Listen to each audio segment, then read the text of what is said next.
लखनऊ में आयोजित curtain raiser में फिक्की और यूपी पर्यटन और उप समिति के अध्यक्ष प्रतीक हीरा ने यूपी ट्रैवल मार्ट पर एक प्रस्तुति दी। उत्तर प्रदेश के माननीय कैबिनेट पर्यटन और संस्कृति मंत्री श्री जयवीर सिंह उत्तर प्रदेश ट्रैवल मार्ट 2024 के कर्टेन रेजर में मुख्य अतिथि के रूप में उपस्थित हुए और राज्य में पर्यटन को बढ़ावा देने के लिए सरकार की प्रतिबद्धता को रेखांकित किया।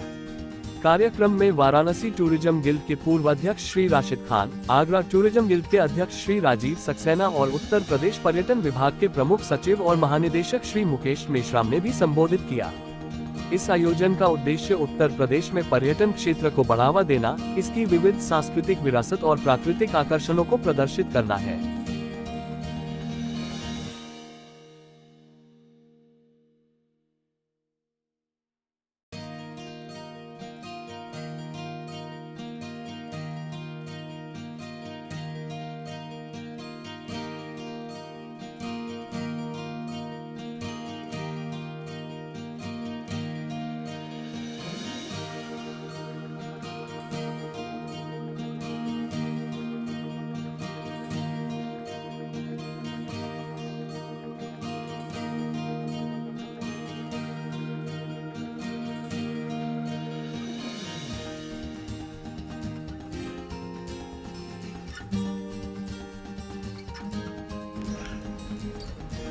पांडे जी, हमारे अन्य साथी मंच पर बैठे हुए विराजमान और डायरेक्टर साहब, ये ट्रैवल मार्ट है, इसके जरिए कैसे हम शोकेसिंग कर सकते हैं उत्तर प्रदेश की एक बहुत बड़ा चैलेंज बनता जा रहा है। जैसे जैसे हम नई हाइट्स को छूते जा रहे हैं, नई ऊंचाइयों को प्राप्त करते जा रहे हैं, जो हमारी उपलब्धियां हैं उनको बताने के लिए नए अवसर हमें मिलने जा रहा है। न केवल उत्तर प्रदेश अब एक अच्छे गंतव्य के तौर पर, टूरिस्ट डेस्टिनेशन के तौर पर डेवलप हो रहा है, बल्कि जो लोगों की पहले शिकायतें थी वो भी दूर हो रही हैं। बहुत सारे कनेक्टिविटी के इश्यूज को लेकर के काम हुआ है, तो वहीं पर लोगों के रहने की या उनकी आवश्यकताओं को भी सरकार ने और साथ ही साथ प्राइवेट सेक्टर ने समझा और उसकी भरपाई करने के लिए आगे आया। पीपीपी मॉडल के बहुत सारे एग्जाम्पल्स खड़े किए, जहां पर पीपीपी पर हमने न केवल हमारे पुराने राही होटल्स जो येन के प्रकार चल रहे थे अथवा कहीं न कहीं हानि में चल रहे थे, उनकी शक्लें बदली है। गोरखपुर में तो यूपी ट्रैवल मार्ट 2024 गोरखपुर में आयोजित हो रहा है। क्या नई चीजें होंगी और क्या क्या शोकेस करने का? देखिए, पिछले ये एक छठा एडिशन होगा यूपी ट्रैवल मार्ट का, जो कि यूपी गवर्नमेंट और एक ओनरशिप के तहत जो है यूपी गवर्नमेंट और फिक्की साथ में ऑर्गेनाइज करता आया है। और इस बार पिछले 7 सालों में अगर देखें, बहुत बदलाव आ चुका है यूपी में, चाहे वो इंफ्रास्ट्रक्चर लेवल पे हो, नए प्रोडक्ट्स के लेवल पे हो। अयोध्या का निर्माण अगर देखा जाए वो बाद में हुआ, काशी विश्वनाथ का निर्माण बाद में हुआ।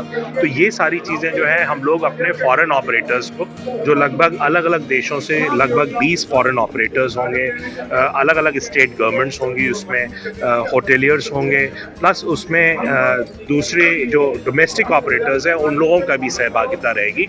उनको दिखाना, शोकेस करना और यहाँ के जो ऑपरेटर्स हैं, यहाँ के जो स्टेक होल्डर्स हैं, उनको साथ लेके आना बिजनेस टू बिजनेस मीटिंग्स के लिए, वो एक इसका उद्देश्य होता है। तो एक जो यूपी में बदलाव है, एक जो पॉजिटिव चेंजेस आए हैं यूपी में, वो साक्षात रूप में उन लोगों को यहाँ ला के दिखाना।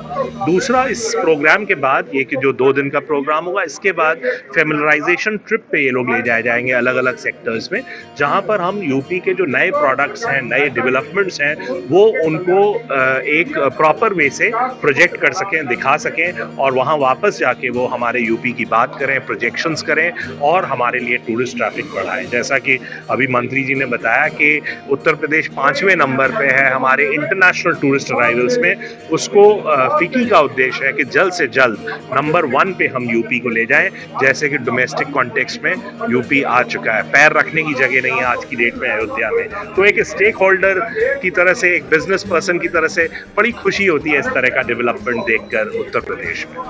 Thank you.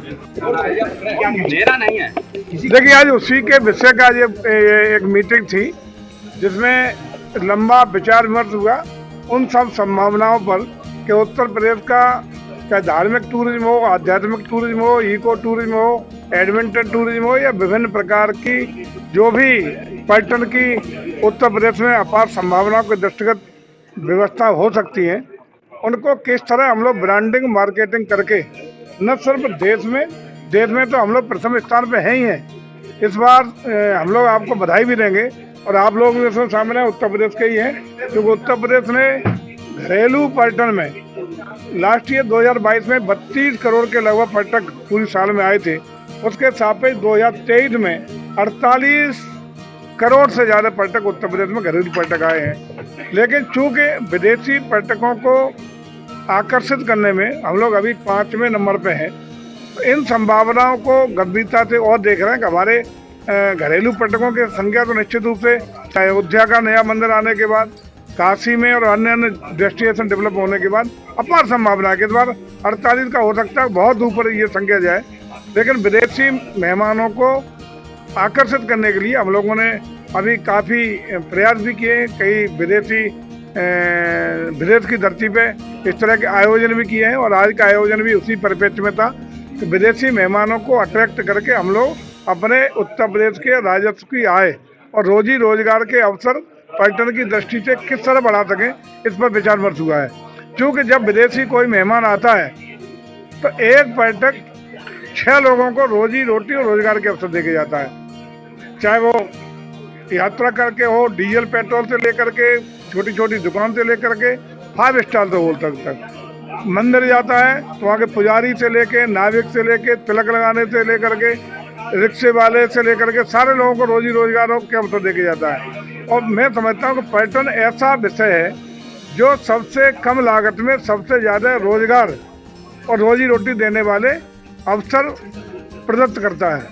इसलिए हम लोगों का प्रयास है कि जिस तरीके से आपने देखा होगा कि चूँकि वातावरण उत्तर प्रदेश का इस समय इतना अच्छा है कि उत्तर प्रदेश के बारे में जो लोगों की देश और दुनिया में सोच थी कि उत्तर प्रदेश जाएंगे पता नहीं कब कहाँ लुट जाए, गड्ढों की सड़कें होती थी, कनेक्टिविटी बहुत अच्छी नहीं थी, लॉ एंड ऑर्डर का विषय अलग चिंतित करता था, और जहां आवागमन के साधन के अलावा डेस्टिनेशन जो थे उनका इंफ्रास्ट्रक्चर डेवलपमेंट भी अच्छा नहीं था।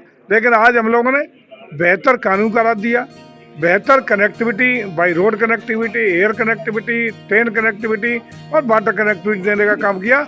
उसके साथ ही साथ हम लोगों ने जो भी हमारे पर्यटक स्थल हैं उनको बेहतरीन इंफ्रास्ट्रक्चर भी दे करके डेवलप करने का काम किया है। और हम समझते हैं कि आने वाले सालों में उत्तर प्रदेश सबसे बेहतरीन डेस्टिनेशन, चाहे देसी पर्यटक हो या विदेशी पर्यटक हो, इनके लिए सबसे अच्छा गंतव्य स्थल उत्तर प्रदेश बनने जा रहा है।